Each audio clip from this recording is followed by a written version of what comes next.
Hello friends, welcome back in my YouTube channel. आज के इस वीडियो में हम लोग पढ़ेंगे एबीओ ब्लड ग्रुप सिस्टम के विषय में। तो लेट्स स्टार्ट द वीडियो। देखिए, एबीओ ब्लड ग्रुप सिस्टम, हमारा ब्लड ग्रुप जो होता है वो 4 प्रकार का होता है। A blood group, B blood group, AB और O। तो आज हम लोग पढ़ेंगे कैसे हम लोग इस ब्लड ग्रुप को डिवाइड करते हैं, किस बेसिस के आधार पे। तो देखिए, जो हमारा बेसिस होता है वो आरबीसी के ऊपर प्रेजेंट एंटीजन के कारण होता है। आरबीसी के ऊपर कौन सा एंटीजन प्रेजेंट है ये डिसाइड करता है कि कौन सा ब्लड ग्रुप होगा। तो पहले हम जानते हैं कि आरबीसी का जो शेप होता है वो राउंड होता है और बाई कॉनकेव शेप होता है।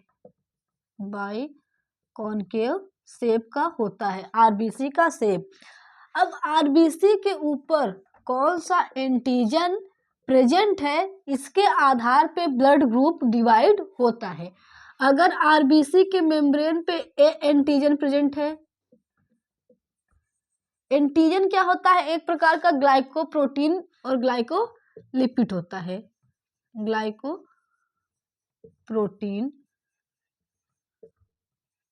और ग्लाइकोलिपिड,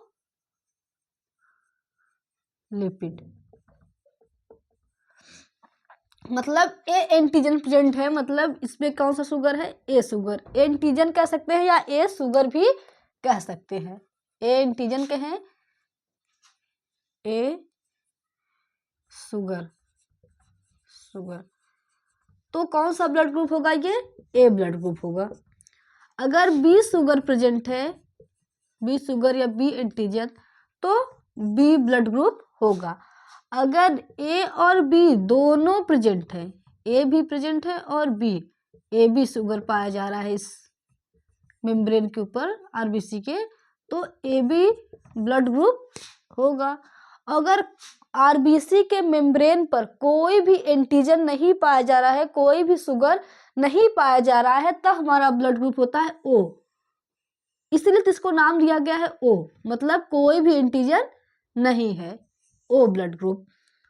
तो ये डिपेंड करता है, मतलब हमारा ब्लड ग्रुप डिपेंड करता है किस पे? आरबीसी के ऊपर पाए जाने वाले शुगर के ऊपर। तो ये 4 प्रकार के हमारे ब्लड ग्रुप होते हैं। ब्लड ग्रुप को कंट्रोल करता है कौन सा जीन? आई जीन। आई जीन क्या करता है? इस शुगर सिंथेसिस को कंट्रोल करता है। जैसे ये शुगर जिस प्रकार का बनेगा, ब्लड ग्रुप भी वही होगा, मतलब ये ब्लड ग्रुप को कंट्रोल करता है। इसके 3 एलील होते हैं। एक होता है आई ए, दूसरा आई बी और तीसरा आई ओ, या इसी को आई से डिनोट करते हैं। मतलब एक जीन के कितने एलील हैं? 3 एलील है। 3 जीन क्या करता है? 3 एलील एक जीन के हैं और ये जीन क्या करते हैं? शुगर सिंथेसिस को कंट्रोल करते हैं। आई ए होगा, मतलब ये जीन कौन शुगर बनाएगा? एलील ए शुगर सिंथेसिस करेगा। अगर आई बी एलील है तो ये बी शुगर सिंथेसिस करेगा, और आई ओ है तो नो शुगर फॉर्मेशन, कोई शुगर नहीं बनेगा, कोई एंटीजन यहाँ पर फॉर्म नहीं होगा। तो देखिए, मेंडल के नियम के अनुसार एक जीन के केवल 2 एलील होते हैं। जैसे हमने अगर बात किया हाइट का, तो या तो टॉल होगा या तो डॉर्फ होगा। मतलब ये क्या है? मेंडल के लॉ का एक्सेप्शन है।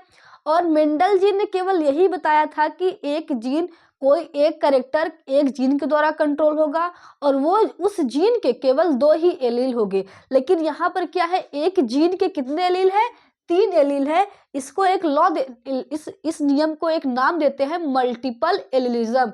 मतलब ऐसा जीन जिसके एक से ज्यादा एलील है उसको हम लोग क्या कहते हैं? मल्टीपल एलिलिज्म बोलते हैं। A gene with more than 2 allele,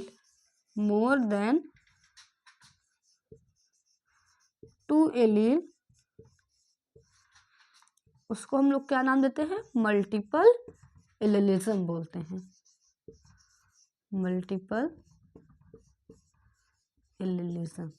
तो मल्टीपल एलिलिज्म का उदाहरण क्या है? एबीओ ब्लड ग्रुप सिस्टम है, मल्टीपल एलिलिज्म बोलते हैं।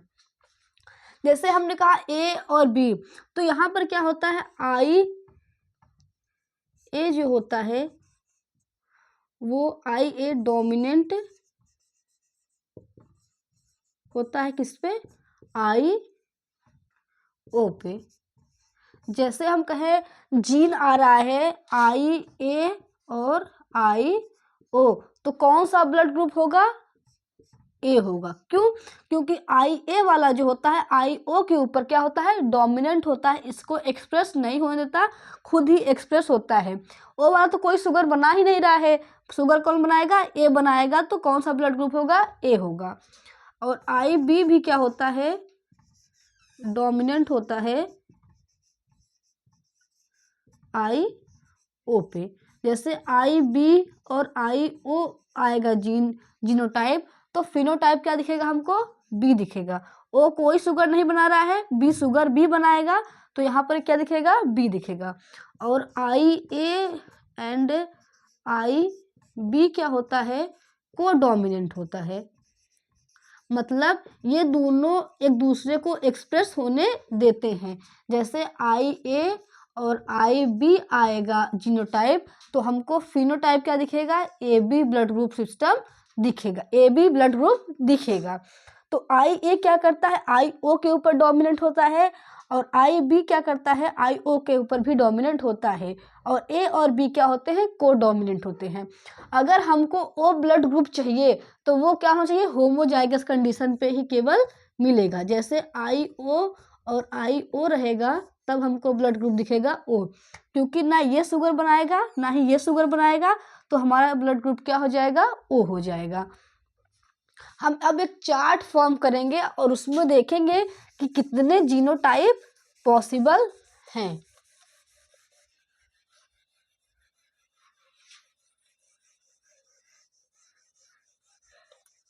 कुल हमारे में कितने 6 जीनोटाइप पॉसिबल होते हैं और 4 फिनोटाइप पॉसिबल होते हैं।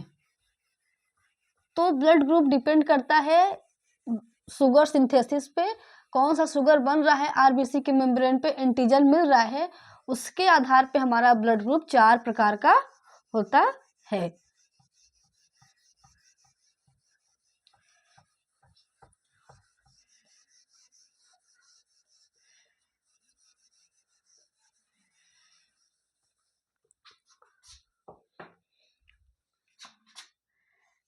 ये हमारा चेक करेंगे कितने जीनोटाइप पॉसिबल हैं। जीनोटाइप रहेगा तो कौन सा शुगर बनेगा, और जो शुगर बनेगा उसी के आधार पर क्या होगा हमारा? फिनोटाइप, मतलब कौन सा ब्लड ग्रुप होगा, फिनोटाइप या ब्लड ग्रुप।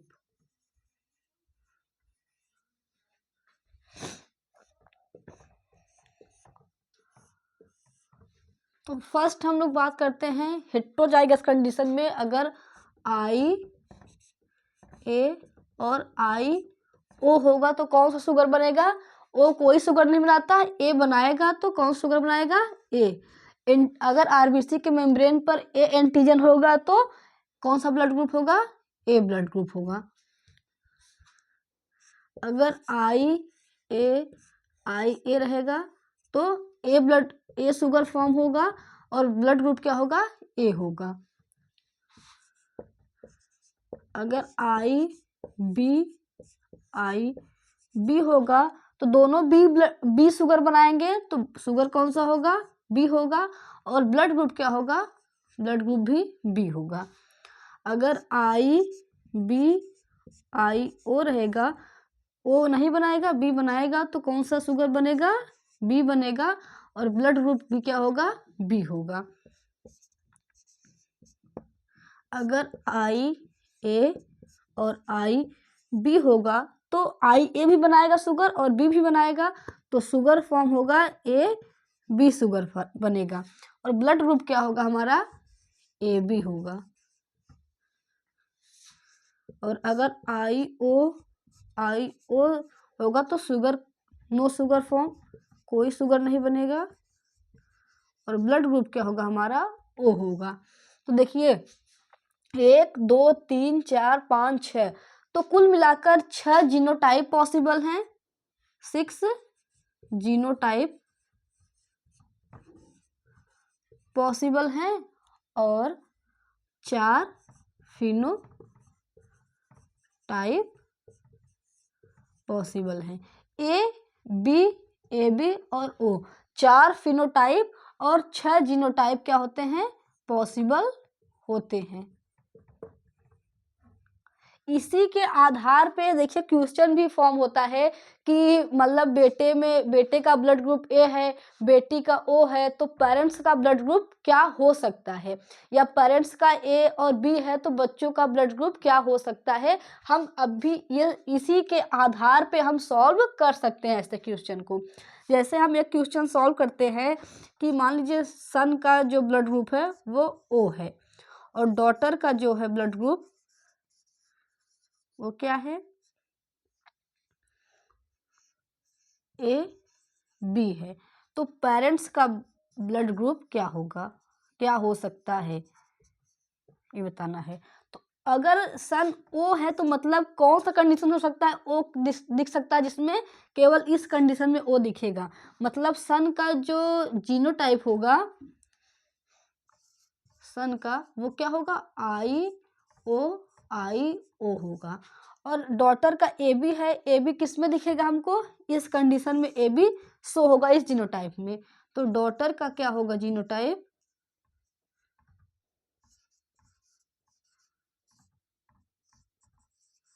होगा आई ए और आई बी। तो देखिए इसमें से आई ए एक पेरेंट से आया होगा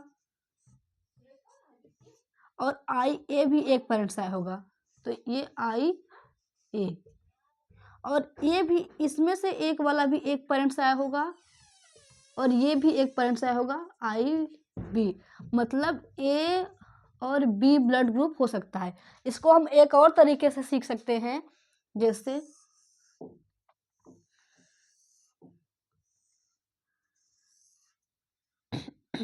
सन का क्या है कंडीशन, ये आई ओ और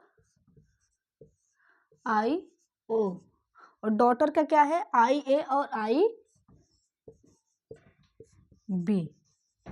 तो आई ए और आई ओ यहाँ पर आएगा, यहाँ भी आई ए आई ओ, और आई बी आई ओ और आई बी आई ओ। ये कौन सा ब्लड ग्रुप होगा, ए, ये भी क्या होगा ए, ये बी और ये भी, मतलब पेरेंट्स का ब्लड ग्रुप क्या होगा, एक लोग का ए होगा एक लोग का बी होगा। तो ए और बी ब्लड ग्रुप होगा जब पेरेंट्स का, तभी बच्चे का क्या हो सकता है, ओ और ए बी हो सकता है। एक और क्वेश्चन फॉर्म होता है कि पेरेंट्स का क्या ब्लड ग्रुप हो कि चारों ब्लड ग्रुप बच्चे में हो सके, मतलब कि पेरेंट्स का ऐसा कौन सा ब्लड ग्रुप हो कि बच्चों में चारों फिनोटाइप पॉसिबल हो। तो ये होता है कि पेरेंट्स में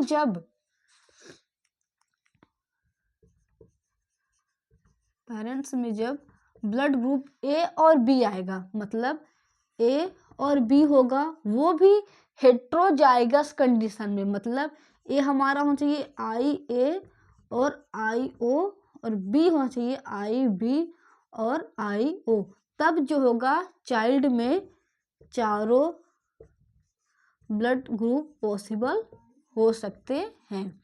इसको भी हम क्रॉस करके देख लेते हैं।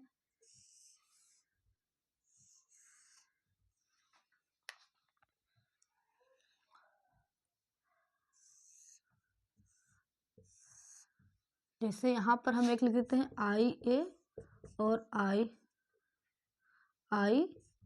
ओ, और यहाँ पर आई बी और यहाँ पर आई ओ, तो बी क्या होगा, यहाँ पर आई ए और आई बी, यहाँ पर आई बी और आई ओ, आई ए और आई ओ और आई ओ, तो ये वाला ए बी होगा ये वाला बी होगा, ये वाला ए होगा और ये वाला क्या होगा ओ।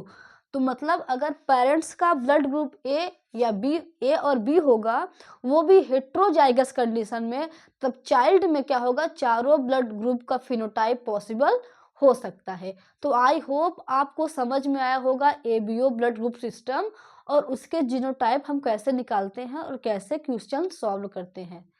धन्यवाद।